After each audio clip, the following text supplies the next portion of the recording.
नमस्कार, आप देख रहे हैं एनबीए न्यूज़ में हेमंत अधिकारी। आज हम सनातन धर्म के विषय में परिचर्चा कर रहे हैं। वास्तव में सनातन धर्म और प्लस सामाजिक रूप में जो एक घरेलू पारिवारिक रूप में भी किस तरह से आचरण, सत्कर्म और परिवार का एक मेल मिलाप होना चाहिए, इस पर हम जो आजकल की गतिविधि है उस पर हम चर्चा करेंगे। हमारे बीच हैं हरिकृष्ण जी एनबीए न्यूज़ में आपका स्वागत है। नमस्कार। धन्यवाद।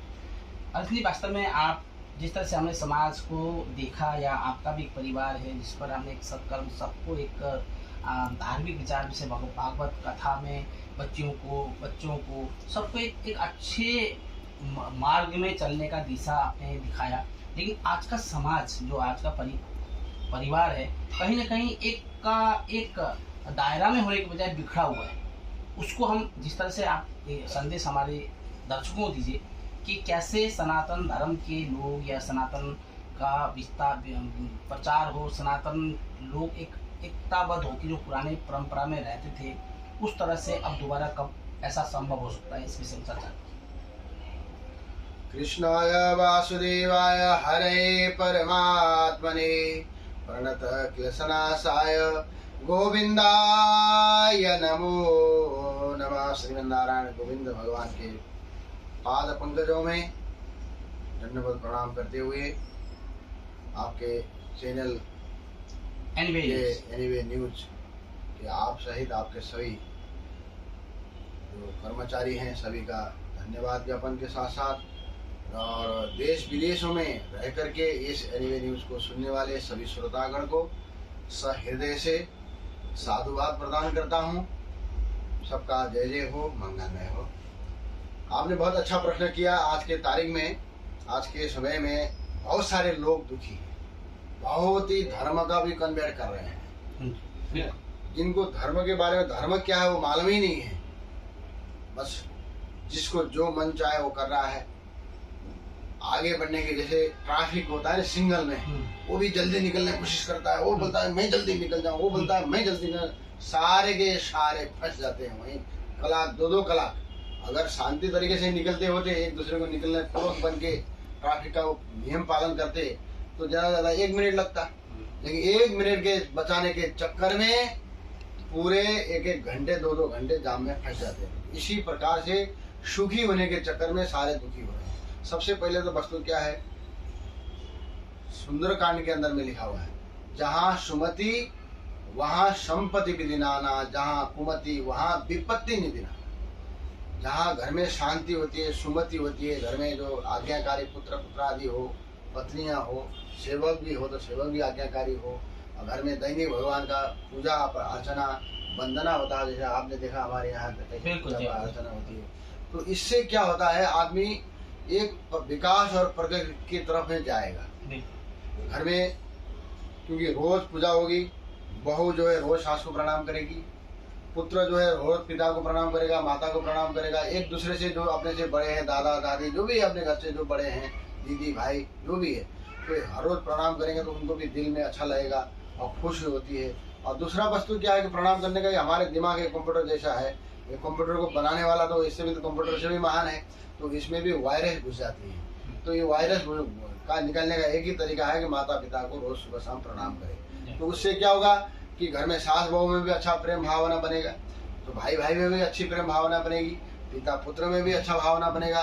तो अब दिमाग झगड़े में तो रहेगा नहीं, अब पूरे वो दिमाग कहीं ना कहीं तो लगेगा ही। किस में लगेगा, फिर विकास में लगेगा। विकास पर बिजनेस कैसे होगा, प्रगति कैसे करनी होगी, नौकरी किस प्रकार से होगा, किस प्रकार से आर्थिक स्रोत में हम संपन्नशाली बनेंगे, उसमें विषय में चर्चा होगी। तब उस विषय में चर्चा होगी तो घर में लक्ष्मी भी आएगी, घर में शांति भी है, तो आदमी सुखी हो गया।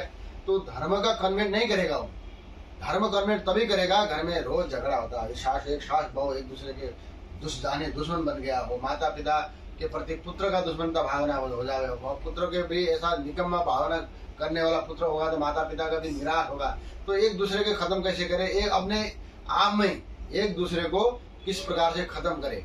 जैसे वो चाल होता था ना, जो एक 5-7 व्यापारी जो है ना वहाँ से ब्रिटिश से आए और यहाँ इंडिया में व्यापार करने के लिए आए, और एक दूसरे के ऊपर फूट डाल के जो है पूरे राज कर लिए। इसी प्रकार का फिर जो है अपने घर तबाही और बर्बादी होती है और जीना हराम हो जाता है, और फिर कोई उसी समय में कि दूसरे कोई धर्म के व्यक्ति उसके अंदर में एंट्री करता है, जब एंट्री करने के बाद वो बोलेगा आपका ठीक कर देंगे, आपका स्वास्थ्य ठीक कर देंगे, आपके घर में पैसे का भी तंगी दूर कर देंगे, सब बढ़िया कर देगा, ये कर देगा, वो कर देगा, उसका भी ठीक, इसका भी ठीक बोल के तुरंत फिर वो धर्म को परिणत करते हैं। तो इसलिए हमारी तो एक ही कहना है कि सभी संत महात्मा महात्मा ब्राह्मणों को घर घर जाकर के, चाहे वो गरीब, वंचित, शोषित, पीड़ित, दलित, जनजाति, आदिवासी, कोई भी क्यों ना हो, सबको पहले तो सामान्य है, सामान्य काम, लेकिन है सबसे बड़ा ये क्या है, बीज है। गृहस्थ आश्रम को सुधारना और संस्कृति, संस्कार, राष्ट्र, राष्ट्रीयता के प्रति उसका जो भाव बनाए रखना, ये बीज है। उसी से बड़ा वृक्ष बनेगा, बड़े वृक्ष होगा। परिवार के लोग तो छांव में बैठेंगे, लेकिन उसके साथ साथ में हजारों लोग भी उसके छांव में बैठ पाएंगे, तो उसी से सनातन का रक्षा होगा।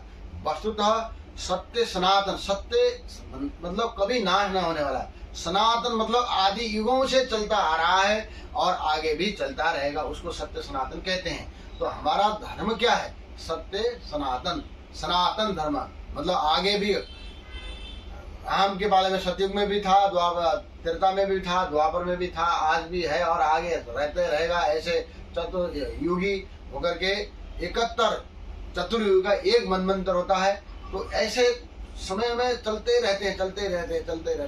जैसे राम के समय में भी हमारा सनातन धर्म था, कृष्ण के समय में सनातन धर्म था, उससे पहले परशुराम के समय में भगवान परशुराम हुए तब भी सनातन था, उससे पहले भी जो परमात्मा के जितने भी विराट स्वरूप हुआ उसे तब भी सनातन था। बाकी के जो धर्म है, अभी आजकल कोई हिंदू धर्म कहते हैं, बौद्ध धर्म कहते हैं, फारसी धर्म कहते हैं, क्रिश्चियन धर्म कहते हैं, मुस्लिम धर्म कहते हैं, ये कुछ कोई 2500 साल से है, कोई 3000 साल से है, कोई 5000 साल से है, कोई 2000 साल से अंदर है। तो ये क्या है, शाखा है, ये प्रदेश है, समझ लीजिए। सनातन क्या है, केंद्र बिंदु है, केंद्र सरकार कहते हैं उसको सनातन को, और बाकी ये सब शाखा है। ये शाखा उसके अंदर में खटन पटन होते हैं। और उसमें भी अभी आजकल हिंदू धर्म में भी देखिए, जैसे प्रणामी धर्म को ले लो, स्वामीनारायण धर्म है, धन निरंकारी है, बहुत सारे धर्म अभी जो उसके अंदर में बने हैं। ऐसे ही अनेक प्रकार के पीछे बनते रहते हैं, लेकिन वस्तुतः एक ही है, सनातन धर्म है। बाकी सब जो है शाखा, उसका शाखा प्रशाखाएं से बन करके जाती है। सत्य सनातन, सनातन इसलिए कहते हैं कि उस हमेशा था, है और हमेशा रहेगा।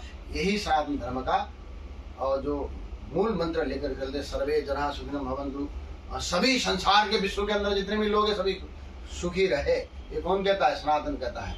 वसुधैव कुटुंबकम, विश्व के अंदर में, ये भारत नेपाल की बात नहीं है, ये पाकिस्तान हो, चाहे अफगानिस्तान हो, किर्गिस्तान हो, चाहे अमेरिका, रूस, बेलायत, थाईलैंड, हांगकांग, लंदन से लेकर के विश्व के अंदर में जितने भी देश हैं, जितने भी ये भूमंडल में लोग हैं, वो सब हमारे परिवार के लोग हैं। क्योंकि इन सभी को मनुष्य कहते हैं।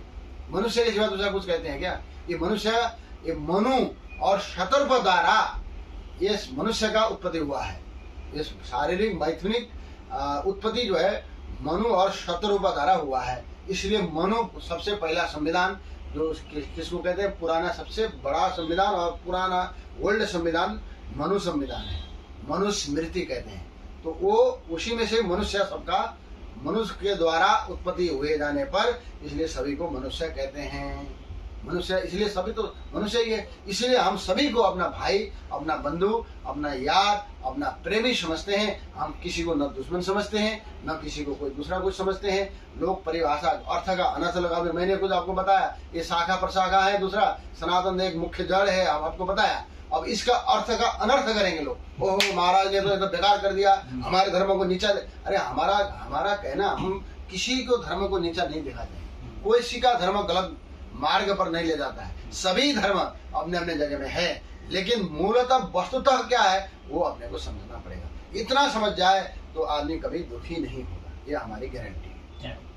और दूसरी बात यह है कि सनातन के साथ जो और धर्म, जैसे आपने बताया कि सनातन जो हिंदू धर्म है उसमें भी अलग अलग बट रहा है, लेकिन क्या ये सबको एकत्रित होकर जिस तरह से एक छाता के मुनि, यानी कि सभी धर्म को एक माला में पिरोया जा सकता है? अब ये देखिए, ये सबके विचारधारा अलग अलग होता है। देखिए जैसे पार्टी है, कोई कांग्रेस है, कोई बीजेपी है, कोई सपा है, कोई बसपा है, इस सबके विचारधारा एक हो जाता तो न चुनाव करने की जरूरत पड़ती, न इतने सारे करोड़ों का बजट जो खर्चा होता, न धांधली होता। ये संभव नहीं है, सबके विचारधारणा अलग अलग है। फिर ये कली काल है, कली काल का वो उसका अपना प्रभाव है, वो अपना स्मृति बताएगा। देखिए पहले क्या था, सती युग में राक्षस और देवता अलग अलग लोक में रहते थे। फिर आया भगवान राम के समय में त्रेता, त्रेता में क्या हुआ, राक्षस और देवता एक ही लोक में रहने लगे, जैसे रावण और राम समझ लो पृथ्वी में रहते थे। और फिर बाद में आया कृष्ण, भगवान श्री कृष्ण के समय आया द्वापर, अब उसमें क्या हुआ, राक्षस और देवता एक ही घर में रहते थे। जैसे युधिष्ठिर और दुर्योधन को पकड़ लो, आप पांडव और कौरव आदि को पकड़ लो, उन्होंने कौरव आदि ने दुर्योधन आदि ने एक सुई भी मिट्टी भी हिस्सा नहीं दूंगा बोला कि नहीं, ये राक्षसपन है कि नहीं है, भाइयों का हिस्सा लगता है कि नहीं लगता है। तो ये एक ही परिवार में रहते थे। अब कलियुग है इसलिए दानव और राक्षस और देवता एक ही शरीर के अंदर प्रविष्ट है, एक ही शरीर में रहते हैं। दानव और मानव बोलो समझो, या राक्षस और देवता समझो, इस शरीर के अंदर ही है। कभी कभी इंसान दानव की तरह व्यवहार करने लगेगा, राक्षस के जैसा, मैं हूँ, मैं बड़ा हूँ, मैं हूँ तो सब कुछ है, मेरे सामने रहे कौन है, क्या कर सकता है, क्या हमारा बिगाड़ सकता है। हमारा तो बड़े बड़े पुरुषों से, लोगों से, बड़े बड़े मंत्रियों से, प्रधानमंत्रियों से, एसपी डीएसपी से हमारा परिचय है। ये क्या, हमारे इसमें में कुछ भी नहीं है। ये कौन बोलता है, ऐसी भाषा किसकी है, दानव की भाषा है, उसके अंदर ही है। कभी कभी होता है चलो यार मैं जो भी हूँ प्रभु की कृपा से हूँ, भगवान की कृपा से, माता पिता के आशीर्वाद से हूँ जो हूँ, मेरे अंदर नहीं तो क्या क्षमता था, जब ऐसा बोलता है तो वो देवता की भाषा है। तो दानव देवता और राक्षस शरीर के अंदर ही विद्यमान है, अभी साथ में रहते हैं। तो अब कब दानवता का प्रभाव निकालेगा, कब मानवता निकालेगा। तो इसलिए सबको एकजुट करना असंभव तो नहीं है, लेकिन कठिन जरूर है। अब प्रयत्न कर रहे हैं, देखो अभी हम तो वही प्रयत्न कर रहे हैं कि घर घर में जाएं, सभी को समझाएं बुझाएं, सभी लोग, चाहे गरीब हो, वंचित हो, शोषित हो, पीड़ित हो, दलित हो, अपना ही भाई तो है, अपना ही मित्र है, अपना भाई है, जो भी समझो अपने ही है। कोई करोड़पति बनेगा, कोई कम पैसा वाला होगा, कोई गोरा होगा, कोई काला होगा, ठीक है, अपने जगह में ईश्वर का बनाया हुआ संसार है, विविध प्रकार का असंभव अमंत्रम अक्षरम नास्ति नास्ति मूलो नम औषधम अयोग्यम पुरुषो नास्ति ये दुर्लभा।